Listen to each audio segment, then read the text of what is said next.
ನಮ್ಮ ದಿನಕ್ಕೊಂದು ಸುಭಾಷಿತ ಮಾಲಿಕೆಯಲ್ಲಿ ಪ್ರಖ್ಯಾತ ಸಂಸ್ಕೃತ ಕವಿ ಭರ್ತೃಹರಿಯ ನೀತಿ ಶತಕದಿಂದ ಕೆಲ ಆಯ್ದ ಸುಭಾಷಿತಗಳನ್ನು ನಿಮ್ಮ ಮುಂದೆ ಪ್ರಸ್ತುತಪಡಿಸಲಿದ್ದೇವೆ.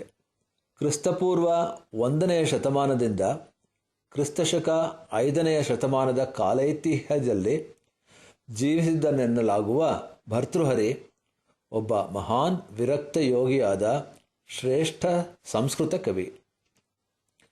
ಭರ್ತೃಹರಿ ಮೊದಲು ರಾಜನಾಗಿದ್ದ.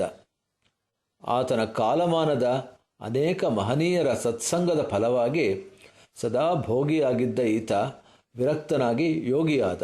ಮಾನವ ಜನಾಂಗಕ್ಕೆ ಉಪಕಾರವಾಗಲೆಂದು ಸುಪ್ರಸಿದ್ಧ ಶತಕತ್ರಯಗಳಾದ ನೀತಿಶತಕ, ಶೃಂಗಾರ ಶತಕ ಹಾಗೂ ವೈರಾಗ್ಯ ಶತಕಗಳನ್ನು ರಚಿಸಿದ. ಪ್ರತಿಯೊಂದು ಶತಕದಲ್ಲೂ 100 ಶ್ಲೋಕಗಳಿವೆ. ಈ ಕೃತಿಯ ಮೂಲಕ ಎಲ್ಲ ರೀತಿಯ ಮಾನವೀಯ ಅನುಭವಗಳನ್ನು ಸುಂದರ ಕಾವ್ಯಾನುಭೂತಿಯೊಂದಿಗೆ ಪ್ರಸ್ತುತಪಡಿಸಿದ್ದಾನೆ. ಸಂಸ್ಕೃತ ಭಾಷೆಯ ವಿಶೇಷತೆ ಎಂದರೆ ಪ್ರತಿಯೊಂದು ಪದಕ್ಕೂ ಒಂದಕ್ಕಿಂತಲೂ ಹೆಚ್ಚು ಅರ್ಥಗಳಿರುತ್ತವೆ. ಹಾಗಾಗಿ ನೀತಿ ಎಂಬ ಪದಕ್ಕಿರುವ ಅರ್ಥಗಳೆಂದರೆ ಮೌಲ್ಯಗಳು, ಮಾರ್ಗದರ್ಶಕ, ನಡತೆ, ಶಾಸ್ತ್ರ ಇತ್ಯಾದಿ. ನಮ್ಮ ಹಿಂದೂ ಧರ್ಮಶಾಸ್ತ್ರದಲ್ಲಿ ಧರ್ಮ, ಅರ್ಥ, ಕಾಮ ಮತ್ತು ಮೋಕ್ಷಗಳೆಂಬ ಚತುರ್ವಿಧ ಪುರುಷಾರ್ಥಗಳಿವೆ.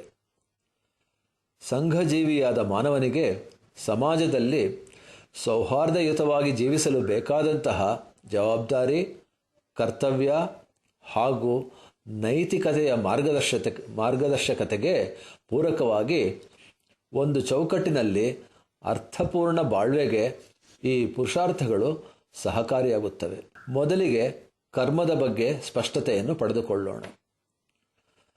ಕರ್ಮವೆಂದರೆ ಮನನ, ಮಂಥನ, ಮಂಡನೆ ಹಾಗೂ ಆಚರಣೆಯನ್ನೊಳಗೊಂಡ ಮಾನಸಿಕ ಹಾಗೂ ದೈಹಿಕ ಕಾರ್ಯ. ಹಾಗೆಯೇ ವಿಧಿ ಅಥವಾ ನಿಯತಿ ಎಂಬುದು ಕೂಡ ಕರ್ಮದ ಅರ್ಥವಾಗಿದೆ. ಪೂರ್ವ ಜನ್ಮಗಳ ಹಾಗೂ ಈ ಜನ್ಮದಲ್ಲಿ ಆಚರಿಸುವ ಕಾರ್ಯಗಳ ಒಟ್ಟು ತಾತ್ಪರ್ಯವೇ ಕರ್ಮವಾಗಿರುತ್ತದೆ. ಜನ್ಮಾಂತರಗಳಲ್ಲಿ ನಾವು ಮಾಡಿದ ಪುಣ್ಯ ಮತ್ತು ಪಾಪ ಕಾರ್ಯಗಳ ಮೊತ್ತವನ್ನು ಸಂಚಿತ ಕರ್ಮ ಎನ್ನುವರು. ಸಂಚಿತ ಕರ್ಮದ ಭಾಗವನ್ನು ಈ ಜನ್ಮದಲ್ಲಿ ತೀರಿಸುವ ಹೊಣೆಯನ್ನು ಪ್ರಾರಬ್ಧ ಕರ್ಮ ಎನ್ನುತ್ತಾರೆ. ಹೀಗೆ ಪ್ರಸ್ತುತ ಜನ್ಮದಲ್ಲಿನ ಕರ್ಮಫಲದ ಸಂಚಯನವನ್ನು ಮುಂದಿನ ಜನ್ಮಕ್ಕೆ ಸ್ಥಿತ್ಯಂತರವಾಗುವುದನ್ನು ಆಗಾಮಿ ಕರ್ಮವೆನ್ನುತ್ತಾರೆ.